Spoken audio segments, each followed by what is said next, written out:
पंच परवान पंच प्रधान, पंचे पावै दरगाह मान, पंचे सो है दर राजान, पंचा का गुर एक ध्यान, जे को कह करे विचार, करते कै करने नाही शुमार, तौल धर्म दया का पूत, संतोख थाप रखिया जिन सूत, जे को बुझै होवै सचियार, धवलै उपर केता भार, धरती होर परै होर होर, तिसते पार तलै कमन जोर, जी जात रंगा के नाम, सबना लिखिया उड़ी कलाम,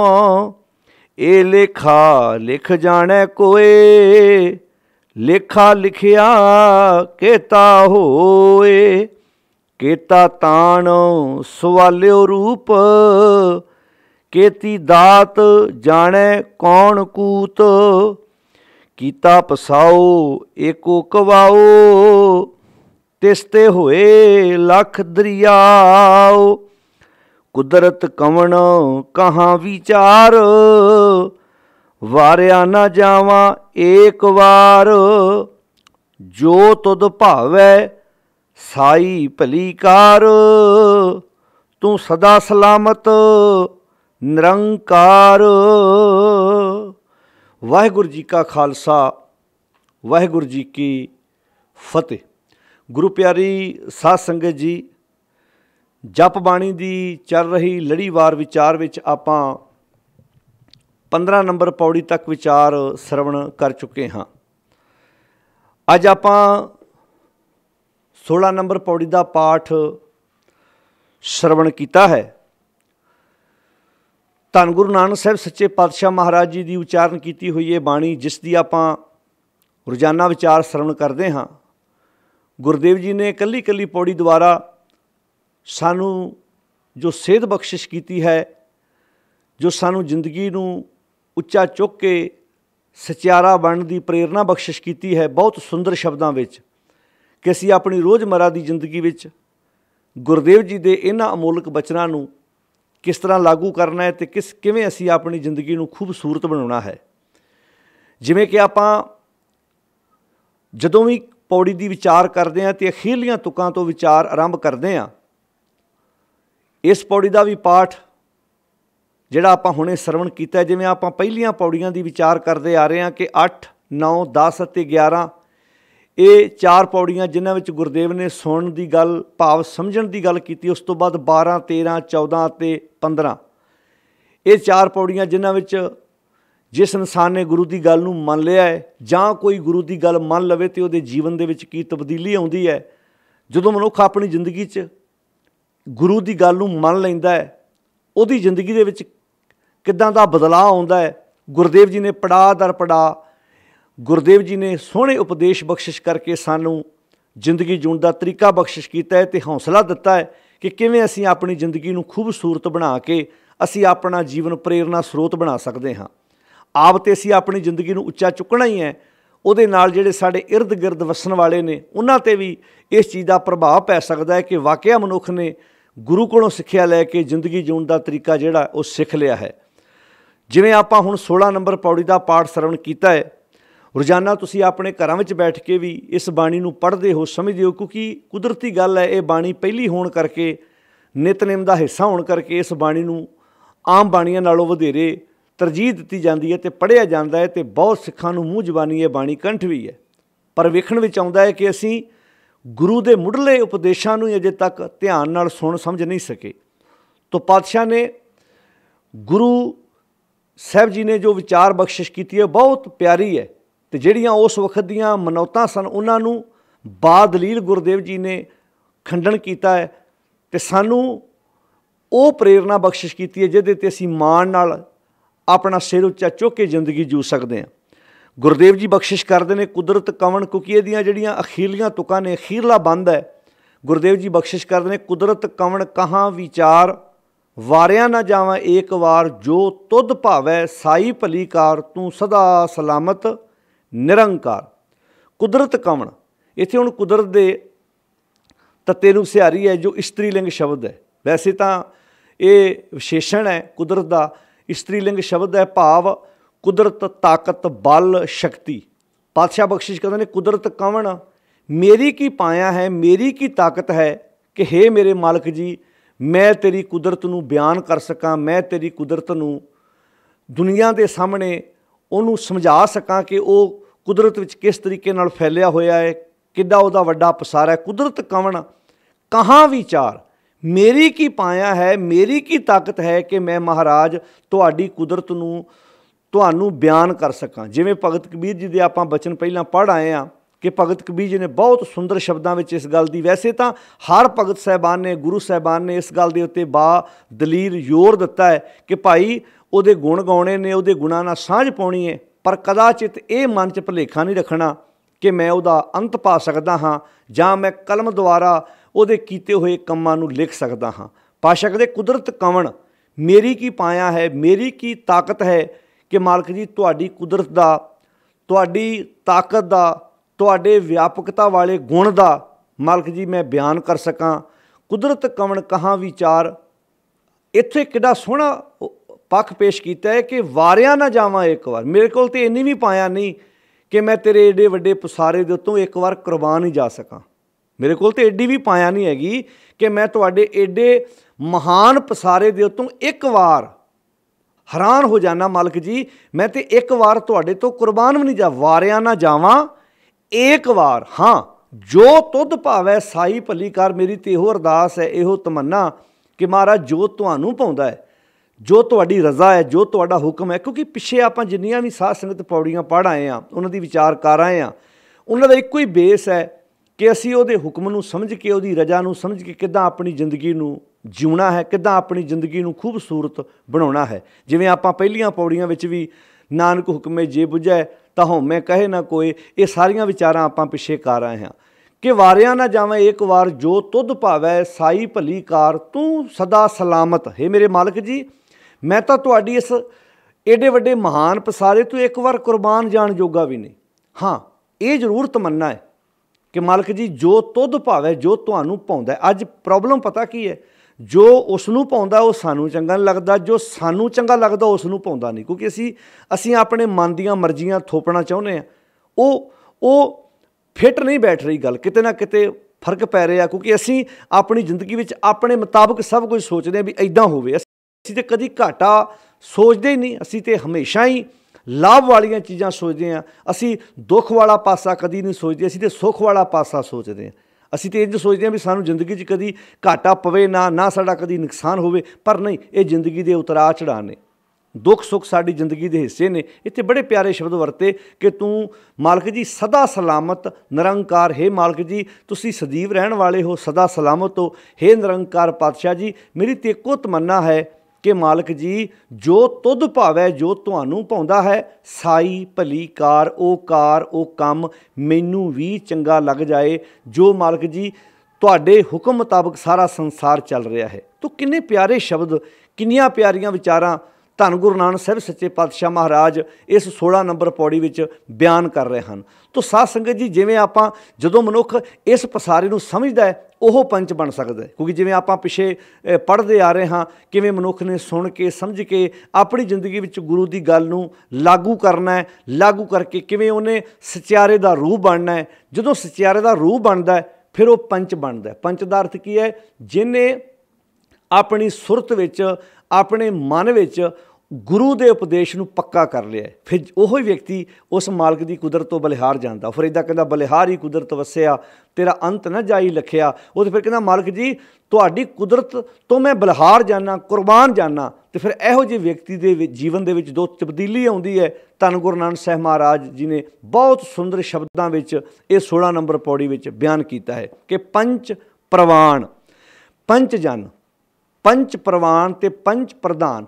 जिहड़े पंच जन हुंदे ने भाव जिहड़े उस मालक दे नाल सांझ पाउंदे ने, पंच प्रवान पंच प्रधान ते पंचे पावां दरगाह मान। पंच प्रवान, पंच कौन है? जिन्हें ਪਿਛਲੀਆਂ ਪੌੜੀਆਂ ਨਾਲ ਤੁਹਾਨੂੰ ਮਿਲਾਉਣੀਆਂ ਪੈਣੀਆਂ ਤਾਂ ਗੱਲ ਸਮਝ ਪੈ ਜੇ। ਆਪਾਂ 8 ਨੰਬਰ 9 ਨੰਬਰ 10 ਨੰਬਰ 11 ਨੰਬਰ ਪੌੜੀ ਵਿੱਚ ਸੁਣ ਆਏ ਹਾਂ।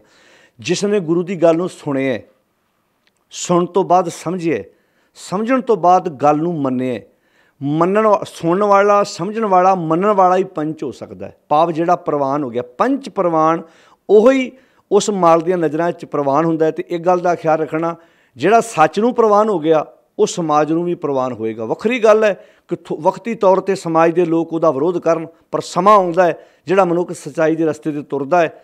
ਇੱਕ ਵਕਤ ਆਉਂਦਾ ਹੈ ਦੁਨੀਆ ਦੇ ਲੋਕ ਕਹਿੰਦੇ ਭਾਈ ਇੰਨੇ ਹਾਲਾਤ ਬੁਰੇ ਆਏ ਪਰ ਇਹ ਵਿਅਕਤੀ ਸੱਚਾਈ ਤੋਂ ਡੋਲਿਆ ਨਹੀਂ। ਪੰਚ ਪ੍ਰਵਾਨ, ਪੰਚ ਪ੍ਰਧਾਨ ਉਹ ਪੰਚ ਜਨ ਆਗੂ ਬਣ ਕੇ ਸਮਾਜ ਵਿੱਚ ਤੁਰਦੇ ਨੇ। ਜਿਵੇਂ ਆਪਾਂ ਪਹਿਲੀਆਂ ਪੌੜੀਆਂ 'ਚ ਵੀ ਸਮਝ ਆਏ ਹਾਂ, ਸਾਡੇ ਸਰੀਰ ਦਾ ਆਗੂ ਸਾਡਾ ਮਨ ਹੈ। ਜਿਸ ਨੇ ਇਸ ਸਥਿਤੀ ਨੂੰ ਸਮਝ ਲਿਆ ਉਹ ਪਰਿਵਾਰ ਦੀ ਵੀ ਅਗਵਾਈ ਕਰਨ ਦੀ ਤਾਕਤ ਰੱਖਦਾ ਹੈ, ਫਿਰ ਉਹ ਪਿੰਡ ਦੀ ਅਗਵਾਈ ਕਰਦਾ ਹੈ, ਫਿਰ ਹੌਲੀ ਹੌਲੀ ਉਹੋ ਹੀ ਸਮਾਂ ਪਾ ਕੇ ਸਮਾਜ ਵਿੱਚ ਆਗੂ ਬਣ ਸਕਦਾ ਹੈ ਜਿਹਦੇ ਵਿੱਚ ਇਹ ਗੁਣ, ਇਹ ਕੁਆਲਿਟੀ। ਵੱਖਰੀ ਗੱਲ ਹੈ ਕਿ ਸੰਸਾਰ ਦੇ ਵਿੱਚ ਕਈ ਵਾਰੀ ਝੂਠ, ਬੇਈਮਾਨੀਆਂ, ਨਸ਼ਿਆਂ ਵੰਡ ਕੇ ਵੀ ਲੋਕ ਆਗੂ ਬਣਨ ਦੀ ਕੋਸ਼ਿਸ਼ ਕਰਦੇ ਨੇ। ਉਹਨਾਂ ਆਗੂਆਂ ਦੀ ਗੱਲ ਨਹੀਂ ਕਰ ਰਹੇ। ਇੱਕ ਆਗੂ ਉਹ ਹੁੰਦਾ ਜਿਹੜਾ ਸਮਾਜ ਨੂੰ ਵਧੀਆ ਸਹੂਲਤਾਂ ਦੇਵੇ, ਜਿਹੜਾ ਆਪ ਵਧੀਆ ਇਨਸਾਨ ਬਣੇ ਅਤੇ ਦੂਜਿਆਂ ਨੂੰ ਵਧੀਆ ਇਨਸਾਨ ਬਣਨ ਦੀ ਪ੍ਰੇਰਨਾ ਦੇਵੇ। ਪਾਤਸ਼ਾਹ ਇੱਥੇ ਕਹਿੰਦੇ ਨੇ ਪੰਚ ਪ੍ਰਵਾਨ, ਪੰਚ ਪ੍ਰਧਾਨ ਅਤੇ ਪੰਚੇ ਪਾਵੇਂ ਦਰਗਾਹ ਮਾਨ। ਉਹ ਪੰਚ ਜਨ ਹੀ ਉਹਦੀ ਦਰਗਾਹ 'ਚ ਮਾਨ ਪਾਉਂਦੇ ਨੇ। ਹੁਣ ਸਵਾਲ ਪੈਦਾ ਹੁੰਦਾ ਦਰਗਾਹ ਕਿੱਥੇ? ਅਕਸਰ ਜਦੋਂ ਦਰਗਾਹ ਸ਼ਬਦ ਆਉਂਦਾ ਹੈ ਨਾ, ਸਾਡੇ ਦਿਮਾਗ ਵਿੱਚ ਇੱਕਦਮ ਖਿਆਲ ਆਉਂਦਾ ਵੀ ਸ਼ਾਇਦ ਜਦੋਂ ਆਪਾਂ ਬਾਣੀ 'ਚ ਪੜ੍ਹਦੇ ਹਾਂ ਵੀ ਸ਼ਾਇਦ ਅੱਗੇ ਕੋਈ ਦਰਗਾਹ, ਇੱਦਾਂ ਦੇ ਖਿਆਲ ਸਾਡੇ ਦਿਮਾਗ ਵਿੱਚ। ਜਿਵੇਂ ਆਪਾਂ ਜਮਾਂ ਦੀ ਗੱਲ ਪਿੱਛੇ ਕਰ ਆਏ ਹਾਂ ਸਾਧ ਸੰਗਤ, ਜਦੋਂ ਜੰਮ ਸ਼ਬਦ ਆਉਂਦਾ ਹੈ ਸਾਡੇ ਦਿਮਾਗ 'ਚੋਂ ਵੀ ਇੱਕ ਪਿਕਚਰ ਬੈਠੀ ਹੈ ਵੀ ਜੰਮ ਸ਼ਾਇਦ ਮਰਨ ਤੋਂ ਬਾਅਦ ਜਦੋਂ ਬੰਦਾ ਚੜ੍ਹਾਈ ਕਰਨ ਲੱਗਦਾ ਇਹਦਾ ਜੰਮ ਉਹਨੂੰ ਧੂ ਕੇ ਲੈ ਕੇ ਜਾਂਦੇ ਨੇ। ਸਾਡੇ ਦਿਮਾਗ 'ਚ ਇੱਦਾਂ ਦੀ ਪਿਕਚਰ, ਇੱਦਾਂ ਦੇ ਖਿਆਲ ਬੈਠੇ ਹੋਏ ਨੇ। ਇੱਦਾਂ ਹੀ ਦਰਗਾਹ ਸ਼ਬਦ ਵੀ ਇੱਦਾਂ ਹੀ ਦਿਮਾਗ 'ਚ ਬੈਠਾ ਵੀ ਇੱਦਾਂ ਇੱਕ ਦਰਗਾਹ ਸਭਾ ਬਣੀ ਹੈ, ਉਹਦੇ ਤਖਤ ਉੱਤੇ ਧਰਮਰਾਜ ਜੀ ਇੱਦਾਂ ਬੈਠੇ ਹੋਏ ਨੇ, ਉਹ ਇੱਦਾਂ ਬੈਠ ਕੇ ਹਿਸਾਬ ਕਿਤਾਬ ਕਰਦੇ ਨੇ। ਹੁਣ ਸਵਾਲ ਪੈਦਾ ਹੁੰਦਾ ਵੀ ਜਦੋਂ ਜਿੱਥੇ ਪਰਮੇਸ਼ਰ ਹੋਏਗਾ ਦਰਗਾਹ ਉੱਥੇ ਹੋਏਗੀ। ਜਦੋਂ ਪਰਮੇਸ਼ਰ ਨੂੰ ਬਾਣੀ ਨੇ ਸਰਬ ਵਿਆਪਕ ਕਹਿ ਦਿੱਤਾ, ਜਦੋਂ ਇਹ ਬਾਣੀ 'ਚ ਲਿਖ ਦਿੱਤਾ ਕਿ ਉਹ ਮਾਲਕ ਸਾਡੇ ਵਿੱਚ ਹੈ, ਸਾਡੇ ਨਾਲ ਹੈ, ਸਾਡੇ ਹਰ ਵਕਤ ਕੋਲ ਹੈ, ਅਤੇ ਫਿਰ ਉਹਦੀ ਦਰਗਾਹ ਕਿੱਥੇ ਹੋਏਗੀ? ਸੋਚ ਕੇ ਵੇਖੋ ਭਲਾ। ਵੀ ਰਾਜਾ ਕਿਤੇ ਹੋਰ ਹੋਵੇ ਅਤੇ ਸਭਾ ਕਿਤੇ ਹੋਰ ਉਹਦੀ ਜੁੜੇਗੀ ਭਲਾ। ਜੇ ਉਹ ਸਾਡੇ ਵਿੱਚ ਹੈ, ਸਮਾਜ ਵਿੱਚ ਹੈ, ਤਾਂ ਦਰਗਾਹ ਵੀ ਇੱਥੇ ਹੋਏਗੀ। ਹੁਣ ਇਹਨਾਂ ਪੌੜੀਆਂ ਨੂੰ ਇੱਦਾਂ ਸਮਝਣਾ, ਕਿਉਂਕਿ ਕੁਦਰਤੀ ਗੱਲ ਹੈ ਸੰਪਰਦਾਇ ਡੇਰੇਦਾਰ ਜਦੋਂ ਇੱਦਾਂ ਵਿਆਖਿਆ ਕਰਦੇ, ਕੁਦਰਤੀ ਗੱਲ ਹੈ ਸਾਡੇ ਦਿਮਾਗ 'ਚ ਐਸੀਆਂ ਗੱਲਾਂ ਬੈਠੀਆਂ ਹੋਈਆਂ ਨੇ। ਅਸੀਂ ਅੱਗਾ ਸਵਾਰਨ ਦੀ ਲਾਲਸਾ ਦੇ ਵਿੱਚ ਇੱਥੋਂ ਵਾਲਾ ਜੀਵਨ ਅਸੀਂ ਵਿਗਾੜ ਕੇ ਬੈਠੇ ਹੋਏ ਹਾਂ। ਅਸੀਂ ਆਪਣਾ ਇੱਥੇ ਸਵਾਰੀਏ, ਇੱਥੇ ਆਪਣੇ ਆਪ ਨੂੰ, ਜੀਵਨ ਨੂੰ ਖੂਬਸੂਰਤ ਬਣਾਉਣ ਦੀ ਕੋਸ਼ਿਸ਼ ਕਰੀਏ।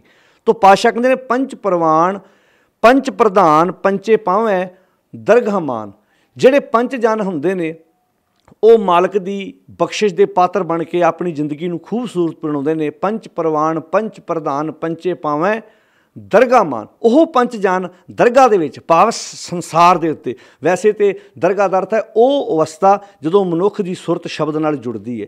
ਜਦੋਂ ਸੁਰਤ ਸ਼ਬਦ ਨਾਲ ਜੁੜ ਗਈ ਉਹ ਦਰਗਾਹ, ਜਿਹੜਾ ਉੱਥੇ ਪ੍ਰਵਾਨ ਹੋ ਗਿਆ ਨਾ, ਕੁਦਰਤੀ ਗੱਲ ਹੈ ਸੰਸਾਰ ਵਿੱਚ ਵੀ ਪ੍ਰਵਾਨ ਹੋਏਗਾ, ਸੰਸਾਰ ਦੇ ਰਿਸ਼ਤਿਆਂ 'ਚ ਵੀ ਪ੍ਰਵਾਨ ਮੰਨਿਆ ਜਾਏਗਾ, ਚੰਗਾ ਮੰਨਿਆ ਜਾਏਗਾ। ਦੁਨੀਆ ਦੇ ਲੋਕ ਆਪ ਕਹਿਣਗੇ ਭਾਈ ਵਧੀਆ ਇਨਸਾਨ ਹੈ, ਨਾ ਇੱਕ ਧੋਖਾ ਕਰਦਾ, ਨਾ ਬੇਈਮਾਨ ਕਰਦਾ, ਵਧੀਆ ਇਨਸਾਨ ਹੈ। ਪੰਚੇ ਪਾਵੇਂ ਦਰਗਾਹ ਮਾਨ, ਪੰਚਾਂ ਕਾ ਗੁਰ ਏਕ ਧਿਆਨ। ਆਹ ਉਹਦੇ ਜੀਵਨ 'ਚ ਖੂਬੀ ਹੁੰਦੀ ਹੈ। ਜਿਹੜਾ ਪੰਚ ਜਨ ਹੁੰਦੇ ਨੇ ਉਹਨਾਂ ਦਾ ਧਿਆਨ ਇੱਕ ਗੁਰੂ ਵੱਲ ਹੁੰਦਾ ਹੈ, ਯਾਨੀ ਕਿ ਉਹਨਾਂ ਦਾ ਜਿਹੜਾ ਨਿਸ਼ਾਨਾ ਹੈ ਨਾ ਉਹ ਗੁਰੂ ਹੁੰਦਾ ਹੈ। ਉਹ ਗੁਰੂ ਤੋਂ ਬਿਨਾਂ ਆਸੇ ਪਾਸੇ ਧਿਆਨ ਰੱਖਦੇ ਨਹੀਂ। ਅੱਜ ਆਹ ਸਮੱਸਿਆ ਖੜੀ ਹੋ ਗਈ ਕਿ ਅੱਜ ਬੰਦਾ ਬਾਕੀ ਸਭ ਕੁਝ ਪਤਾ ਹੈ ਪਰ ਗੁਰੂ ਵੱਲ ਧਿਆਨ ਨਹੀਂ ਹੈਗਾ। ਹੁਣ ਇੱਥੇ ਲਿਖਿਆ ਪੰਚਾਂ ਕਾ ਗੁਰ ਏਕ ਧਿਆਨ। ਜਿਹੜੇ ਪੰਚ ਜਨ ਹੁੰਦੇ ਨੇ ਉਹਨਾਂ ਦਾ ਧਿਆਨ ਸਿਰਫ ਗੁਰੂ ਵੱਲ ਹੁੰਦਾ ਹੈ। ਅਤੇ ਅੱਜ ਆਪਣੇ ਆਪ ਨੂੰ ਅਸੀਂ ਆਗੂ ਅਖਵਾਉਣ ਵਾਲੇ, ਸਾਡਾ ਧਿਆਨ ਕਿੱਥੇ? ਸਾਨੂੰ ਡੇਰੇਦਾਰਾਂ ਬਾਰੇ ਪੁੱਛ ਲਓ, ਸਾਨੂੰ ਹੋਰ ਗੱਲਾਂ ਪੁੱਛ ਲਓ, ਗੁਰੂ ਬਾਰੇ ਪਤਾ ਹੀ ਨਹੀਂ। ਜੇ ਆਪਾਂ ਸਮਾਜ ਦੀ ਮੋਟੀ ਜਿਹੀ ਗੱਲ ਕਰੀਏ, ਅੱਜ ਸਾਨੂੰ ਗਾਣਿਆਂ ਬਾਰੇ, ਫਿਲਮਾਂ ਬਾਰੇ, ਹੋਰ ਬਹੁਤ ਕੁਝ ਪਤਾ ਹੈ, ਪਰ ਗੁਰੂ ਬਾਰੇ ਸਾਨੂੰ ਕੋਈ 5-7 ਸਵਾਲ ਪੁੱਛ ਲਵੇ, ਗੁਰੂ ਬਾਰੇ ਕੱਖ ਵੀ ਨਹੀਂ ਪਤਾ ਸਾਨੂੰ। ਅਸੀਂ ਬਾਹਰੀ ਤੌਰ 'ਤੇ ਰੁਮਾਲਾ ਚੜ੍ਹਾਉਣ ਤੱਕ, ਚੌਰ ਕਰਨ ਤੱਕ ਸੀਮਤ ਹਾਂ। ਅਸੀਂ ਗੁਰੂ ਦੀ ਸਿੱਖਿਆ ਵਾਲੇ ਬੰਨੇ ਤੁਰ ਕੇ ਨਹੀਂ ਵੇਖਿਆ। ਇੱਥੇ ਸ਼ਬਦ ਵਰਤਿਆ ਪੰਚਾਂ ਕਾ ਗੁਰ ਏਕ ਧਿਆਨ। ਪੰਚ ਜਨ ਜਿਹੜੇ ਨੇ ਉਹਨਾਂ ਦਾ ਧਿਆਨ ਸਿਰਫ ਗੁਰੂ ਵੱਲ, ਯਾਨੀ ਕਿ ਉਹ ਆਪਣੀ ਜ਼ਿੰਦਗੀ ਦਾ ਟੀਚਾ, ਉਹ ਆਪਣੀ ਜ਼ਿੰਦਗੀ ਦਾ ਮਨੋਰਥ ਇੱਕ ਗੁਰੂ ਨੂੰ ਮੰਨਦੇ ਨੇ। ਉਹ ਗੁਰੂ ਦੀ, ਉਹ ਫਿਰ ਇੱਦਾਂ ਕਹਿੰਦੇ ਨੇ ਗੁਰੂ ਗੁਰੂ ਗੁਰ ਕਰ ਮਨ ਮੋਰ, ਗੁਰੂ ਬਿਨਾ ਮੈਂ ਨਾ ਹੀ ਹੋਰ। ਉਹ ਕਹਿੰਦੇ ਗੁਰੂ ਤੋਂ ਬਿਨਾਂ ਮੇਰਾ ਹੋਰ ਕੁਝ ਹੈ ਹੀ ਨਹੀਂ। ਉਹ ਇੱਦਾਂ ਮਾਣ ਨਾਲ ਕਹਿੰਦੇ ਨੇ ਜੇ 100 ਚੰਦਾ ਉਗਮੈ ਸੂਰਜ ਚੜ੍ਹੇ 1000, ਇਤੇ ਚਾਨਣ ਹੁੰਦਿਆਂ ਗੁਰ ਬਿਨ ਘੋਰ ਹੰਧਾਰ। ਉਹਨਾਂ ਨੂੰ ਤਾਂ ਹਨੇਰਾ ਲੱਗਦਾ ਵੀ ਜੇ ਗੁਰੂ ਨਾ ਮਿਲਿਆ ਜ਼ਿੰਦਗੀ ਘੁੱਪ ਹਨੇਰਾ ਹੈ। ਬਲਿਹਾਰੀ ਗੁਰੇ ਆਪਣੇ ਦਿਵਹਾੜੀ ਸਦਵਾਰ, ਜਿਨ ਮਾਨਸ ਤੇ ਦੇਵਤੇ ਕੀਏ ਕਰਤ ਨਾ ਲਾਗੀ ਵਾਰ। ਉਹ ਕੁਰਬਾਨ ਜਾਂਦੇ ਆ ਆਪਣੇ ਮਾਲਕ ਤੋਂ, ਬਲਿਹਾਰ ਜਾਂਦੇ ਆ। ਉਹਨਾਂ ਦਾ ਟੀਚਾ, ਉਹਨਾਂ ਦਾ ਟਾਰਗੇਟ, ਉਹਨਾਂ ਦਾ ਜ਼ਿੰਦਗੀ ਦਾ ਮਨੋਰਥ ਗੁਰੂ ਹੈ। ਉਹ ਗੁਰੂ ਦੀ ਸਿੱਖਿਆ ਨੂੰ ਲੈ ਕੇ ਆਪਣਾ ਜੀਵਨ ਖੂਬਸੂਰਤ ਤਰੀਕੇ ਨਾਲ ਜਿਉਂਦੇ ਹਨ। ਪੰਚਾਂ ਕਾ ਗੁਰ ਏਕ ਧਿਆਨ, ਤੇ ਜੇ ਕੋ ਕਹੈ ਕਰੈ ਵਿਚਾਰ। ਹੁਣ ਆਹ ਗੱਲ ਧਿਆਨ ਨਾਲ ਸੁਣਿਓ। ਕਹਿੰਦੇ ਉਹ ਗੁਰੂ ਦੀ ਸਿੱਖਿਆ ਲੈ ਕੇ, ਗੁਰੂ ਦੇ ਉਪਦੇਸ਼ ਦੁਆਰਾ ਜੇ ਕੋ ਕਹੈ, ਉਹ ਮਾਲਕ ਦੇ ਗੁਣਾਂ ਨੂੰ ਕਹਿੰਦੇ ਆ, ਮਾਲਕ ਦੇ ਗੁਣਾਂ ਨੂੰ ਬਿਆਨ ਕਰਦੇ ਆ, ਮਾਲਕ ਦੇ ਗੁਣਾਂ ਵਿੱਚ ਇੱਕਮਿਕ ਹੋਣ ਦੀ ਕੋਸ਼ਿਸ਼ ਕਰਦੇ ਆ। ਜੇ ਕੋ ਕਹੈ ਕਰੈ ਵਿਚਾਰ, ਉਹ ਮਾਲਕ ਦੇ ਗੁਣਾਂ ਵਿੱਚ ਆਪਣੇ ਆਪ ਨੂੰ ਅਭੇਦ ਕਰਨ ਦੀ ਪੂਰੀ ਕੋਸ਼ਿਸ਼ ਕਰਦੇ ਆ ਗੁਰੂ ਦੀ ਸਿੱਖਿਆ ਲੈ ਕੇ।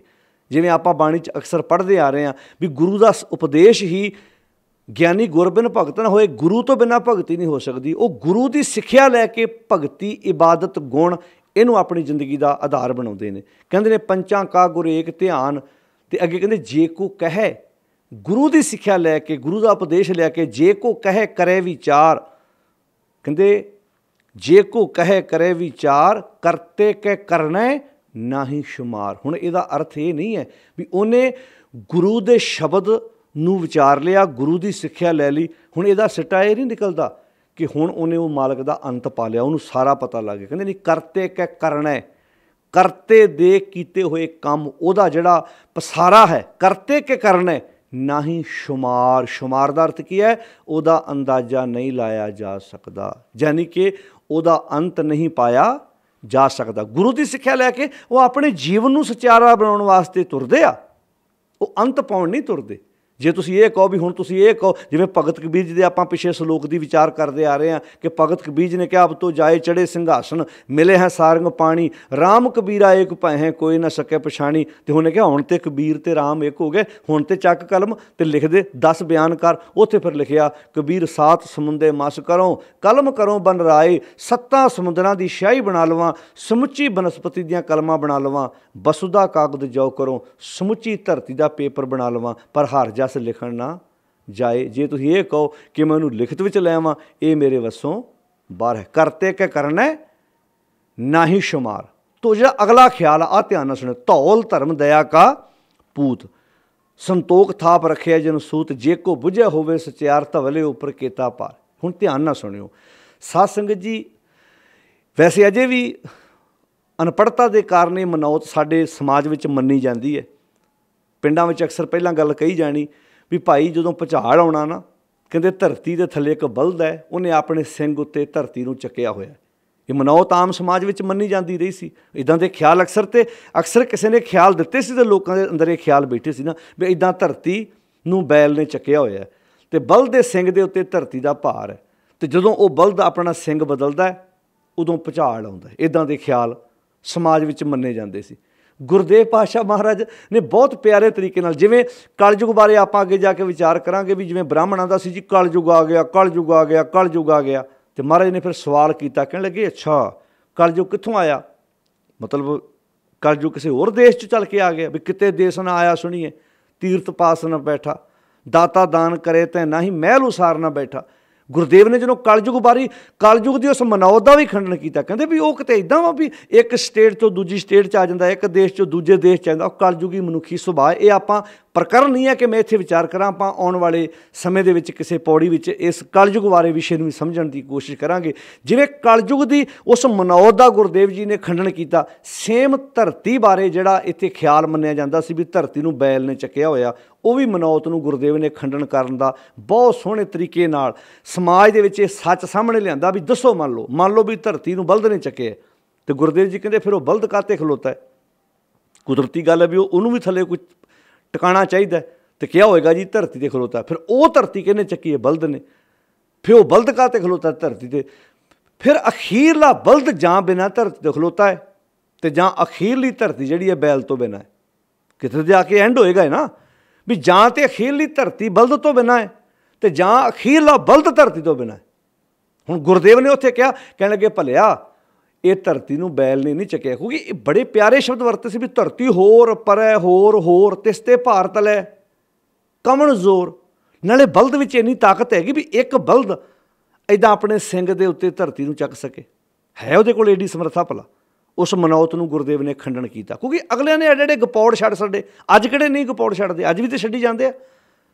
ਜੇ ਵਿਪਰਾਂ ਵਿੱਚ ਇੱਦਾਂ ਦੇ ਹੋਏ ਨੇ ਤਾਂ ਸਿੱਖਾਂ ਵਿੱਚ ਵੀ ਇੱਦਾਂ ਦੇ ਕਈ ਬ੍ਰਹਮ ਗਿਆਨੀ ਵੱਡੇ ਵੱਡੇ ਗਪੌੜ ਛੱਡੀ ਜਾਂਦੇ ਆ ਅਤੇ ਲੋਕ ਉਹਨਾਂ ਨੂੰ ਸੱਚ ਕਰਕੇ ਮੰਨੀ ਜਾਂਦੇ ਆ। ਤੋ ਗੁਰਦੇਵ ਪਿਤਾ ਮਹਾਰਾਜ ਨੇ ਕਿੱਡੇ ਪਿਆਰੇ ਸ਼ਬਦ ਵਰਤੇ, ਕਹਿਣ ਲੱਗੇ ਆਓ ਹੁਣ ਦੱਸੀਏ ਵੀ ਧਰਤੀ ਕਾਹਤੇ ਖਲੋਤੀ। ਵੀ ਧੌਲ ਧਰਮ, ਧੌਲ ਦਾ ਅਰਥ ਹੈ ਬਲਦ, ਧਰਮ ਰੂਪੀ ਬੈਲ, ਨਿਜਮ ਰੂਪੀ ਬੈਲ, ਨਿਜਮ ਦਾ ਧਰਮ ਰੂਪੀ ਬਲਦ ਨੇ ਇਸ ਧਰਤੀ ਨੂੰ ਚੱਕਿਆ ਹੋਇਆ, ਯਾਨੀ ਕਿ ਉਹਦਾ 52ਵਾਂ ਨਿਜਮ ਜਿਹੜਾ ਉਹ ਧਰਤੀ ਨੂੰ ਖਿਲਾਰ ਕੇ ਬੈਠਾ। ਧੌਲ ਧਰਮ ਤੇ ਦਇਆ ਕਾ ਪੂਤ, ਦਇਆ ਦਾ ਪੁੱਤਰ ਹੈ ਤੇ ਸੰਤੋਖ ਥਾਪ ਰੱਖਿਆ ਜਨਸੂਤ। ਜਿਵੇਂ ਮਣਕਾ ਨਹੀਂ ਹੁੰਦੇ, ਮਣਕੇ ਜਿੰਨੇ ਮਰਜ਼ੀ ਹੁਣ ਤੇ ਵਿੱਚੋਂ ਦੀ ਇੱਕ ਧਾਗਾ ਹੁੰਦਾ ਹੈ, ਕਹਿੰਦੇ ਸੰਤੋਖ ਸਮਝ ਲਓ ਧਾਗਾ ਹੈ, ਸੰਤੋਖ ਦੇ ਧਾਗੇ 'ਚ ਇਹ ਸਾਰਾ ਕੁਝ ਪਰੋਤਾ ਹੋਇਆ ਹੈ। ਸੰਤੋਖ ਥਾਪ ਰੱਖਿਆ ਜਨਸੂਤ ਤੇ ਜੇ ਕੋ ਬੁੱਝੇ। ਹੁਣ ਮਹਾਰਾਜ ਇੱਥੇ ਧਰਤੀਆਂ ਦੀ ਵਿਆਖਿਆ ਕਰਨੀ ਹੈ ਵੀ ਧਰਤੀ ਥੱਲੇ ਕੀ ਆ, ਧਰਤੀ ਹੋਰ, ਪਰ ਗੱਲ ਇਹ ਸਮਝਾ ਰਹੇ ਨੇ ਵੀ ਭਲਿਆ ਆਪਣੇ ਹਿਰਦੇ ਦੀ ਧਰਤੀ। ਕਿਉਂਕਿ ਜਦੋਂ ਗੁਰਦੇਵ ਜੀ ਬਾਹਰ ਦੀ ਗੱਲ ਕਰਦੇ ਆ, ਜਿਵੇਂ ਆਪਾਂ ਪਹਿਲੀਆਂ ਪੌੜੀਆਂ ਸਮਝ ਆਏ ਆ, ਜਦੋਂ ਫੈਮਿਲੀ ਦੀ ਗੱਲ ਕਰਦੇ ਆ, ਪਰਿਵਾਰ ਦੀ ਗੱਲ ਕਰਦੇ ਆ, ਜਦੋਂ ਤਨ ਦੇ ਪਰਿਵਾਰ ਦੀ ਗੱਲ ਕਰਦੇ ਆ ਤੇ ਮਨ ਦੇ ਪਰਿਵਾਰ ਦੀ ਗੱਲ ਜ਼ਰੂਰ ਕਰਦੇ ਆ, ਤਾਂ ਕਿ ਗੱਲ ਸਮਝ ਵਿੱਚ ਪੈ ਜਾਏ। ਗੱਲ ਬੰਦੇ ਦੇ ਅੰਦਰ ਦੀ ਕੀਤੀ ਜਾ ਰਹੀ ਆ। ਗੁਰਦੇਵ ਜੀ ਕਹਿੰਦੇ ਆਹ ਦੱਸੀਏ ਤੈਨੂੰ, ਜਦੋਂ ਕਿਸੇ, ਹੁਣ ਧਿਆਨ ਨਾਲ ਸੁਣਿਓ ਸਾਧ ਸੰਗਤ ਜੀ, ਜਦੋਂ ਆਮ ਮਨੌਤ ਮੰਨੀ ਜਾਂਦੀ ਵੀ ਜਦੋਂ ਬਲਦ ਸਿੰਘ ਬਦਲਦਾ ਸੀ ਤੇ ਭੁਚਾਲ ਆਉਂਦਾ ਹੈ, ਤੇ ਇੱਥੇ ਗੁਰਦੇਵ ਨੇ ਬੈਲ ਕਿਹਨੂੰ ਆਖਿਆ? ਧਰਮ ਨੂੰ। ਜਦੋਂ ਕਿਸੇ ਘਰੋਂ ਧਰਮ ਹਿੱਲਦਾ ਤੇ ਘਰ ਵਿੱਚ ਭੁਚਾਲ ਆਉਂਦਾ। ਹੁਣ ਕਿਹੜਾ ਧਰਮ? ਜਦੋਂ ਲਾਲਚ ਆਏਗਾ ਧਰਮ ਹਿੱਲੇਗਾ ਨਾ ਘਰੋਂ। ਧਰਮ ਕੀ ਸੀ ਭਲਾ? ਗੁਣ, ਚੰਗਿਆਈਆਂ, ਘਰ ਦਾ ਕੋਈ ਨਿਯਮ ਸੀ ਨਾ, ਕੋਈ ਮਰਿਆਦਾ ਸੀ। ਜਦੋਂ ਘਰ ਵਿੱਚ ਲਾਲਚ ਆਏਗਾ ਤੇ ਧਰਮ ਹਿੱਲੇਗਾ ਨਾ, ਤੇ ਹਿੱਲੇਗਾ ਤੇ ਭੁਚਾਲ ਆਏਗਾ। ਜਦੋਂ ਕਾਮ ਵਾਸ਼ਨਾਵਾਂ ਕਰਕੇ ਕੋਈ ਗਲਤ ਕਦਮ ਚੁੱਕੇਗਾ, ਘਰ 'ਚ ਭੁਚਾਲ ਆਏਗਾ ਨਾ। ਇਹ ਤੇ ਭੁਚਾਲ ਰੋਕਣਾ ਤੇਰੇ ਹੱਥ ਵਿੱਚ ਹੈਗਾ ਨਾ। ਚਲੋ ਦੂਜੇ ਭੁਚਾਲ ਤੂੰ ਨਹੀਂ ਰੋਕ ਸਕਦਾ, ਇਹ ਤੇ ਭੁਚਾਲ ਤੂੰ ਰੋਕ ਸਕਦਾ ਹੈ ਨਾ। ਪਾਤਸ਼ਾਹ ਕਹਿੰਦੇ ਧੌਲ ਧਰਮ ਦਇਆ ਕਾ ਪੂਤ, ਸੰਤੋਖ ਥਾਪ ਰੱਖਿਆ ਜਿਨ ਸੂਤ।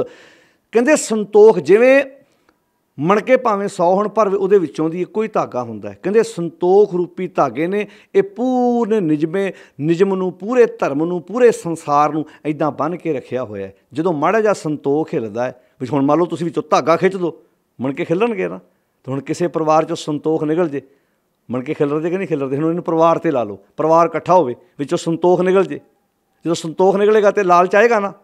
ਜਿਵੇਂ ਆਪਾਂ ਭਗਤ ਕਬੀਰ ਜੀ ਦੀ ਬਾਣੀ ਪੜ੍ਹਦੇ ਹਾਂ ਕਿ ਭਗਤ ਕਬੀਰ ਜੀ ਨੇ ਬਹੁਤ ਪਿਆਰੇ ਸ਼ਬਦ, ਵੀ ਦੇਖਤ ਕੁਤਰਾ ਲੈ ਗਈ ਬਿਲਾਈ, ਉੱਥੇ ਕੁੱਤਾ ਸ਼ਬਦ ਸੰਤੋਖ ਲਈ ਵਰਤਿਆ। ਦੇਖਤ ਕੁਤਰਾ ਲੈ ਗਈ ਬਿਲਾਈ, ਕਹਿੰਦੇ ਤ੍ਰਿਸ਼ਨਾ ਰੂਪੀ ਬਿੱਲੀ ਸੰਤੋਖ ਰੂਪੀ ਕੁੱਤੇ ਨੂੰ ਲੈ ਗਈ। ਹੁਣ ਵੇਖੋ ਕੁੱਤੇ ਦੇ ਵੀ ਦੋਵੇਂ ਪੱਖ ਪੇਸ਼ ਕੀਤੇ ਆ। ਕੁੱਤੇ ਨੂੰ ਲਾਲਚੀ ਵੀ ਆਖਿਆ, ਤੇ ਜਦੋਂ ਕੁੱਤੇ ਦੀ ਇਬਾਦਤ ਦੀ ਗੱਲ ਕਹੀ ਉਦੋਂ ਸਵਾਮੀ ਕੋ ਗ੍ਰਹਿ ਜਿਉਂ ਸਦਾ ਸਵਾਨ ਤਜਤਨੀ ਨਿਤ ਵੀ ਆਖਿਆ, ਵੀ ਜੇ ਬੰਦਗੀ ਸਿੱਖਣੀ, ਇਬਾਦਤ ਸਿੱਖਣੀ ਤੇ ਕੁੱਤੇ ਤੋਂ ਸਿੱਖ।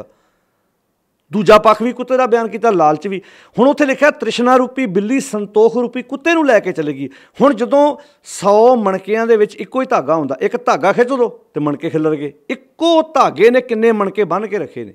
ਹੁਣ ਉੱਦਾਂ ਤੁਸੀਂ ਮਣਕੇ ਇਕੱਠੇ ਕਰਨੇ ਔਖੇ, ਪਰ ਇੱਕੋ ਧਾਗੇ ਨਾਲ ਤੁਸੀਂ ਕਿੰਨੇ ਮਣਕੇ ਇੱਦਾਂ ਆਪਣੇ ਮਾਲਾ ਦੇ ਵਿੱਚ ਕਿੰਨੇ ਪਰੋਏ ਹੋਏ ਨੇ। ਸੰਤੋਖ ਇੱਕ ਧਾਗਾ ਹੈ ਜਿਹਨੇ ਧਰਮ ਰੂਪੀ, ਦਇਆ ਰੂਪੀ ਸਾਰੇ ਨਿਯਮ ਨਾਲ ਇਹ ਸੰਸਾਰ ਨੂੰ ਬੰਨ੍ਹ ਕੇ ਰੱਖਿਆ ਹੋਇਆ। ਹੁਣ ਜੇ ਇਹਨੂੰ ਆਪਾਂ ਆਪਣੇ ਜੀਵਨ 'ਤੇ ਲਾਈਏ, ਜਿਸ ਪਰਿਵਾਰ 'ਚੋਂ ਸੰਤੋਖ ਦਾ ਧਾਗਾ ਨਿਕਲ ਜਾਏ, ਬੇਸੰਤੋਖਾ ਹੋ ਜਾਏ ਪਰਿਵਾਰ, ਭਾਵੇਂ ਉਹ ਵਾਈਫ ਹੈ, ਭਾਵੇਂ ਉਹ ਪਤੀ ਹੈ, ਭਾਵੇਂ ਪਤਨੀ ਆ, ਭਾਵੇਂ ਪਰਿਵਾਰ ਦੇ ਕੋਈ ਭੈਣ ਭਰਾ, ਦੋਸਤ ਮਿੱਤਰ ਨੇ, ਕੋਈ ਵੱਡਾ ਅਫਸਰ ਹੈ, ਤੇ ਬਖੇੜਾ ਖੜਾ ਹੋਏਗਾ ਕਿ ਨਹੀਂ ਹੋਏਗਾ?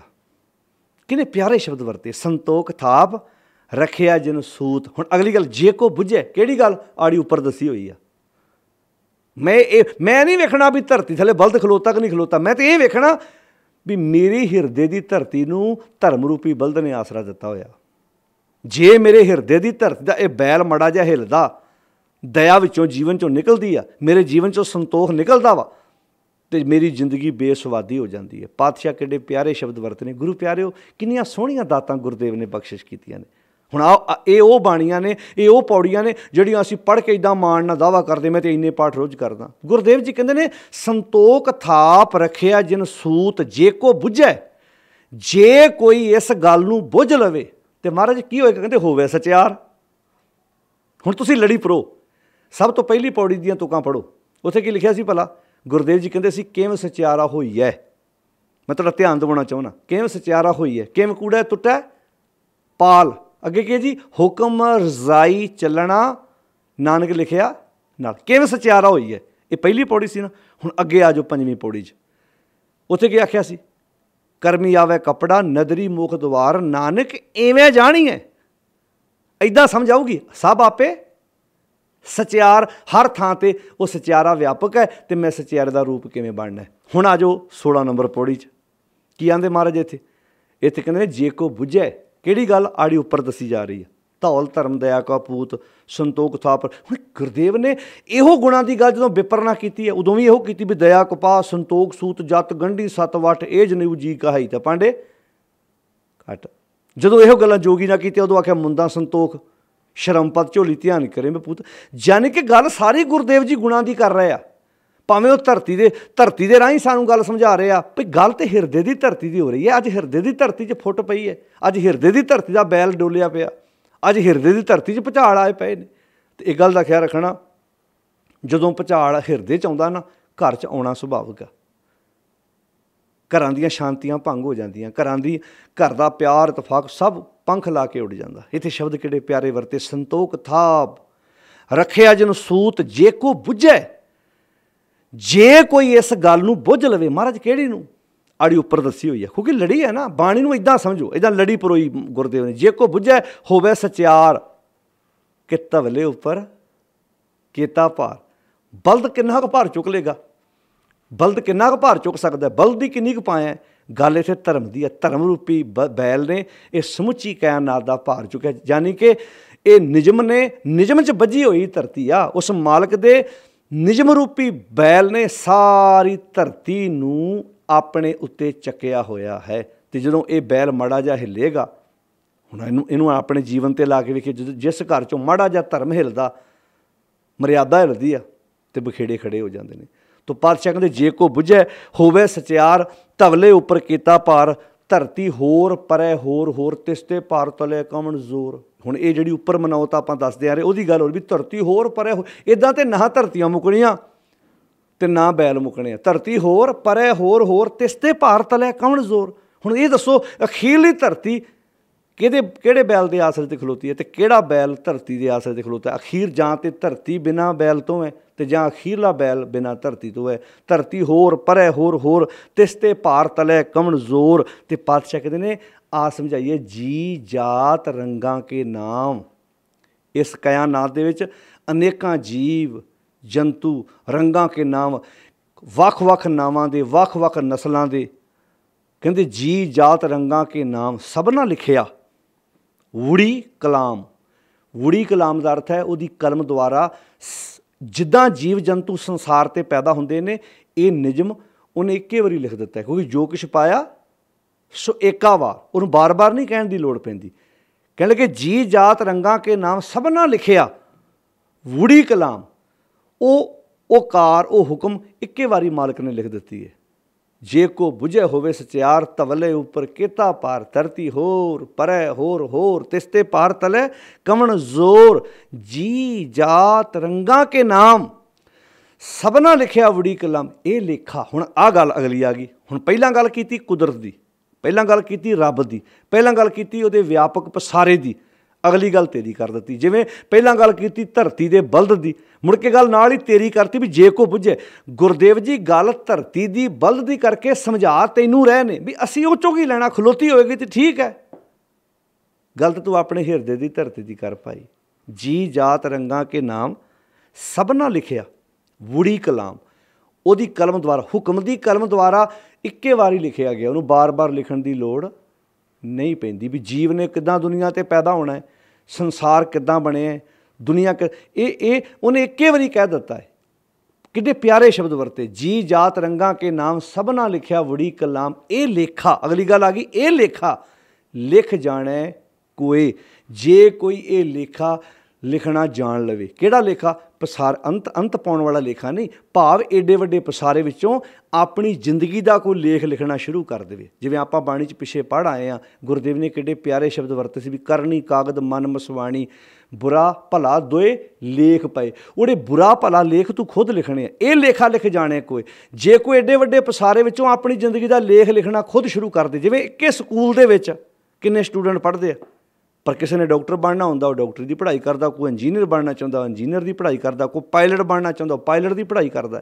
हुण वो लेख तो अपना लिख रहा है ना, टीचर तो सारे बराबर पढ़ा रहा है, पर हर स्टूडेंट अपना लेख खुद आप लिख रहा है, मैं की लिखना है की बनना है, वो अपनी सोच वो मुताबिक ढाल रहा। ये लेखा लिख जाने कोई तो लेखा लिखिया कहता होए। हुण ये गल आ गई भी मैं अपनी जिंदगी का लेखा लिखना, मैं अपनी जिंदगी में ये विचार लैके आउणी आ भी वो पसारे विचों ये महसूस करा भी किद्दां चला रहा, किद्दां सब कुछ वापर रहा, मैं अपनी जिंदगी सचियारा किवें बनना। ये लेखा लिख जाने कोई लेखा लिखिया केता होए। केता ताण किड्डी उहदी ताकत आ, सवाले रूप उहदा सोहना रूप आ। उहदा रूप किद्दां सोहना है, जदों आपां समाज विच वेखदे किन्ने सोहणे रूप मालक दे पेश कीते। बाणी दा ना दो पक्ष आ।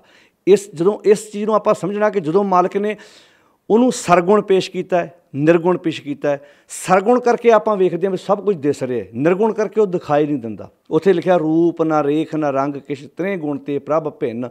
उहदा रूप रेख रंग वो दिसदा नहीं है, पर जदों आप सरगुण करके वेखते हो तो सहज तव नैन है, हज़ारां अखां उहदियां नन नैन है तोए को।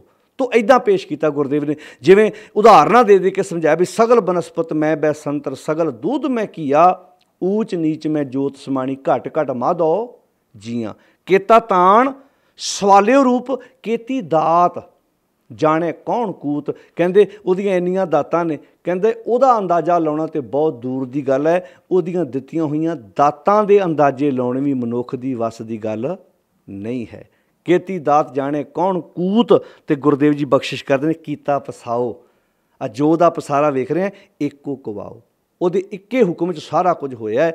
ये ना भाई लभदे फिरो भी उन्हें किद्दां सारा कुछ बनाया है, ये तेरे वसों बाहर दियां गल्लां ने। सानूं तो इदां समझाया भाई कि उहदे पसारे नूं अपनी जिंदगी दे विच ये सोच के वेख, हर घटना नूं अपनी जिंदगी ते ला के वेख। साडा टीचा, मैं एक पहलां भी गल कही सी कि एक मनुख डॉक्टर को मैडिसन लैण जांदा, उहदे दर्द हुंदी है, उन्होंने उन्नी क मैडिसन चाहिए जिहदे नाल वो अपना रोग ठीक कर सके। हुण जो बरीकी च पै जाए वो तहकीकात करे अगे जाके जी, अच्छा जी आह किद्दां हुंदा जी, ऑपरेशन किद्दां करदे जी। अगे डॉक्टर भी कहेगा भाई तेरा तो मेरा मानसिक पद्धर इक्को जिहा नहीं है, मैनू इत्थे पहुँचण वास्ते बहुत मेहनत करनी पई है। सेम इदां ही गल है बंदे आ, जदों तू अपनी बुद्धि का जोर लवेंगा, अपना जोर लवा के खत्म हो जाएगा, इहदे विचों तैनूं लभना कख नहीं। बाणी जदों उहदे गुणां दी गल की कहंदे उहदे तुसीं गुणां दा अंत नहीं पा सकते। हाँ, उहदे गुणां नूं समझ के अपनी जिंदगी विच लागू करन दी कोशिश करो। तां ही बाणी च आखिया सी ना भी नानक हुक्म है जे बुझै, जे उहदे हुक्म नूं कोई बुझ लवे। हुक्म नूं बुझना है, पर जे तुसीं ये कहो भी उहदे पसारे दा अंत पाउणा है, ये बंदे दे वस दी गल नहीं है। बहुत कुछ नवें तो नवां लभी जा रहा है, बंदा लभी जा रहा है, लभी जा रहा है, लभी जा रहा, बड़ा बड़ा उहदा पसारा है। पातशाह इत्थे बख्शिश करदे ने केती दात जाने कौन कूत, कीता पसाओ एको कवाओ। कहते तिसते होए लख दरियाओ। जिंदगी दे लखां दरिया चल रहे हैं उहदे हुक्म दे विच, तिसते होए लख दरियाओ कुदरत कौन। हुण गल फिर उत्थे आ गई ना, कुदरत कौन, मेरी की पाया है कि कहाँ विचार आड़ी उपर दसी हुई है मैं विचार कर सकां, मेरी की समर्था मार्ग जी। मैं इहदे बारे ये गुरु नानक साहब कह रहे हैं, जे गुरु नानक साहब वर्गी शख्सियत ये गल कहंदी है तो बंदे तेरे वस की गल की है। ये तो इदां समझाते हैं कि भाई वो गुणी निधान है, वो गुणां नूं समझ के असीं धरती चों की लैना भी धरती थल्ले धरती नूं बल्द नहीं चुक्या कि किहने चुक्या। गल ये हो रही है कि भाई तेरे हिरदे की धरती बल्द ने चुकी है, वो बल्द धर्म है। तो कादे सिर ते खलोती है, संतोख थाप रखिया जनसूद। जिद्दन तेरे घर विचों संतोख का धागा निकलेगा तो याद रखी खलारा पै जाना है। हुण तुसीं धागा खिच्चदे हो, मणके खिलर जाते आ, तो किसी परिवार चों संतोख निकल जाए खलारा पैंदा ना। जिहड़े भरा भरावां ते जान दिंदे आ, जिहड़े एक दूजे दोस्त उत्ते सांझे बिजनस सी, एक दूजे दे बिजनस ते विश्वास किया जाता सी, अपने नाल दे नूं नाल उठा के बिजनस शुरू किया, पर संतोख का धागा निकल गया लालच। हुण जिथे संतोख नहीं होएगा उत्थे लालच होएगा, लालच आ गया तो घर बर्बाद होया कि नहीं होया, बिजनस सिखर ते गया, जमीन ते डिग्गा कि नहीं डिग्गा। गल आ है मैं अपना वो ज्ञान लैना जिहदे नाल मैं अपनी जिंदगी नूं सवार सकां। जे परिवार च हसबैंड वाइफ है, भैन भरा दोस्त मित्र ने, जे उन्हां विचों संतोख का धागा निकलेगा तो उन्हां दे घर च भी खलारे पैणगे। गल इत्थे आण के डिगदी आ जिहड़ी गल गुरदेव जी ने कही है, कुदरत कवन कहाँ विचार, मेरी की ताकत है कि मैं तेरी एडे वड्डे पसारे नूं बयान कर सकां। कुदरत कवन कहाँ विचार, वारिया ना जावां एक वार मालिक जी मैं तो तेरे एडे वड्डे पसारे तो एक वार कुर्बान होने जोगा भी नहीं, अंत पाना तो मेरे वस की गल नहीं, मैं तो कुर्बान भी नहीं हो सकता, वारिया ना जावां एक वार जो तुद भावै साई भली कार। ये उस व्यक्ति की शख्सियत बयान की जिहड़ा सुनने तो बाद समझ के समझण तो बाद अपनी जिंदगी च गल लागू कर चुका है। उन्होंने पंच आख्या, पंच प्रवान, पंच जन ही जिहड़े ने वो प्रवान हुंदे ने ते पंच प्रधान, ते जिहड़ा अपने अंदर प्रवान हो गया वो परिवार च भी प्रवान होएगा, समाज विच भी प्रवान होएगा। आप लोग कहेंगे भाई बंदे च क्वालिटी है, पंच प्रवान पंच प्रधान ते पंचे पावें दरगाह मान ते पंचे सोहें दर राजान। और राजियां दे राजा किहड़ा हुण जे आपां संसार दे राजियां दी गल करिए उत्थे कई झूठे शोभा पाउंदे आ, उत्थे जिहड़े चापलूस हुंदे ने राजे उन्हां नूं कोल बिठाउंदे ने ते जिन्हां दे विच गुण हुंदे उन्हां नूं धक्क दिंदे ने। इत्थे राजा कौन है? कोऊ हार समान नहीं राजा, ये भूपत सब दिवस चार के झूठे करत दरवाजा। पंचे सोहें दर राजान, जिहड़े पंच जाना उस मालक परिपूर्ण परमात्मा राजे के दरबार च शोभा पाउंदे है, क्योंकि जे राजा इत्थे है, जे उहदी सभा इत्थे तो राजा भी इत्थे होएगा। पंचे सोहें दर राजान, पंचां का गुर एक ध्यान। जिहड़े पंच जन हुंदे ने उन्हां दा सिर्फ गुरु वाल ध्यान हुंदा है। ते हुण इहदा सिटा नहीं निकलदा भी उन्हां दा ध्यान एक विच है, एक मिक हो गया, उहदे एक नाल सांझ पा लईए। पंचां का गुर एक ध्यान, ते जे को कहे करै विचार। जे उहदे बारे कोई बयान करदा, उहदी सिफत सलाह करदा कि कहंदे करते के करने ना ही शुमार, ये भुल जाओ कि उहदा एडे वड्डे पसारे दा कोई अंत पा लवेगा। कहते उन्होंने कोई अपने लफ्ज़ां नाल बयान कर देगा, करते के करने ना ही शुमार, धौल धर्म दया का पूत। जिहड़ी आपां गल पहिलां करदे आ रहे हैं, ये मनौत मन्नी जाती सी कि इस धरती नूं बैल ने चकिया है, बैल ने अपने सिंग ते चकिया, जदों वो अपना सिंग बदलदा है तो भुचाल आउंदा है। महाराज कहंदे मनौत झूठी है, इस मिथ नूं खंडन इंज कीता। कहंदे जे बलद धरती नूं बलद ने चकिया तो बलद काहते खलोता, कहंदे धरती ते, कहंदे फिर वो धरती काहते खलोती फिर बलद ते। कहंदे इदां ना बलद मुकने आ ते ना धरतियां मुकणियां। आओ तुहानूं समझाइए, खलोता ये धरती खलोती बलद दे सिर ते ही है, पर वो बलद किहड़ा है? धौल धर्म, धौल मीन बलद, धर्म दा बलद निजम रूपी। ये बलद ने धरती नूं चकिया होया है, दया का पूत आ ते संतोख थाप रखिया जनसूत। संतोख दे धागे विच सारा कुछ परोया होया। जे कोई बुझे, हुण गल इत्थे अपनी आ गई कि जे कोई इस गल नूं बुझ लवे, धर्म नूं, दया नूं, संतोख नूं, ते होवे सचियार, वो सचियार का रूप हो जाएगा। मकसद तो बंदिया तेनू सचियारा बनाना है, गुरु साहब ने मैनू सचियारा बनाना है। आओ अपने आप को सचियारा बनाने वास्ते इन्हां पौड़ियां नूं समझते जाइए, पढ़ते जाइए, विचारते जाइए। तो जिहड़ियां मनौतां समाज में, क्योंकि अगे तुसीं बाणी नूं ध्यान ना पढ़ोगे ना साध संगत, जिहड़ियां मनौतां बड़ी देर तो मन्नियां, जिवें आपां पिछे पढ़ते आ रहे भी गुर ईश्वर, गुर गोरख ब्रह्मा, गुर पार्वती माई। मनदे सी लोग ईश्वर नूं, गोरख नूं, ब्रह्मा नूं, पार्वती मन्नी जाण। महाराज ने ना उन्हों का लैके कहते जे हो जाना आखा ना ही भी जे मैं जान लवां मैं इन्हों गुरु क्यों आखूँगा। इत्थे भी जिहड़ी मनौत नूं लोग मनते सी, कहते मन्नी जाओ भाई, मैं तुहानूं मन्नण तो मना नहीं करदा, पर मैं तो गल इन्नी करदा, मेरा तो सवाल इन्ना का भी दसो भी जे धरती है उन्होंने किहने चकिया। आओ आपां अपने हिरदे की धरती की गल करिए, किते इत्थे भुचाल ना आ जाए। ये भुचाल तुसीं रोक सकते हो, तुहाडे कोल समर्था है। आओ अपने हिरदे च संतोख, दया, धर्म, ये जिहड़े गुण ने इन्हों अपनी जिंदगी विचों प्रगट करने की कोशिश करिए। मंगलाचरण च भी आपां इहो पढ़े ने कि जिहड़े गुण रब दे दसे गए ने, वो गुण मैं अपनी जिंदगी चों प्रगट करने। जिवें दुध विच घिओ मौजूद है, पर दुध विचों घिओ नूं प्रगट करना पैंदा है। वो भी हारी सारी बंदे दी, किसी भैन दी वस की गल नहीं, उन्होंने गर्म करना पैंदा, जाग लाउणी पैंदी है, पर दुध विचों ही घिओ कड्ढीदा है। इदां ही बंदिया तेरे विच सारे गुण, सारियां खूबियां हैगियां ने, आए नूं कढ, प्रगट कर ते जिंदगी नूं खूबसूरत बना। जे को बुझे होवे सचियार ते तवले उपर कीता भार। फिर समझ आ जूगी भी धरती दे उत्ते किन्ना क भार हो सकदा है, धरती नूं बलद किद्दां चुक सकदा है, धरती जिहड़ी धरती दे उत्ते धरती नूं किद्दां बैल चक सकदा है। जे को बुझे होवे सचियार तवले उपर कीता भार। धरती होर परै होर तिस ते भार तले कवण जोर। जी जात रंगा के नाम सबना लिखिया बड़ी कलाम। ये जीव जात जिन्ने भी दुनिया ते जीव जंतु पैदा होए ने, ये उहदा इक्के वारी बनाया निजम है, जिस निजम द्वारा संसार चलदा आ रहा है, संसार बनता जा रहा है। आओ आपां उस बेअंत मालक के गुणां नूं अपनी जिंदगी का आधार बना के सचियारे बनने की कोशिश करिए, जिंदगी खूबसूरत बनाइए। कुदरत कवन कहाँ विचार, वारिया न जावां एक वार, जो तुद भावै साई भली कार। मालिक जी जो तुहानूं भाउंदा है ਉਹ ਕਾਰ ਉਹ ਕੰਮ ਮੈਨੂੰ ਵੀ ਚੰਗਾ ਲੱਗ ਜਾਏ। ਤੂੰ ਸਦਾ ਸਲਾਮਤ ਨਿਰੰਕਾਰ, ਤੁਸੀਂ ਸਦੀਵ ਰਹਿਣ ਵਾਲੇ ਹੋ, ਸਦਾ ਸਲਾਮਤ ਆਦਿ ਸੱਚ।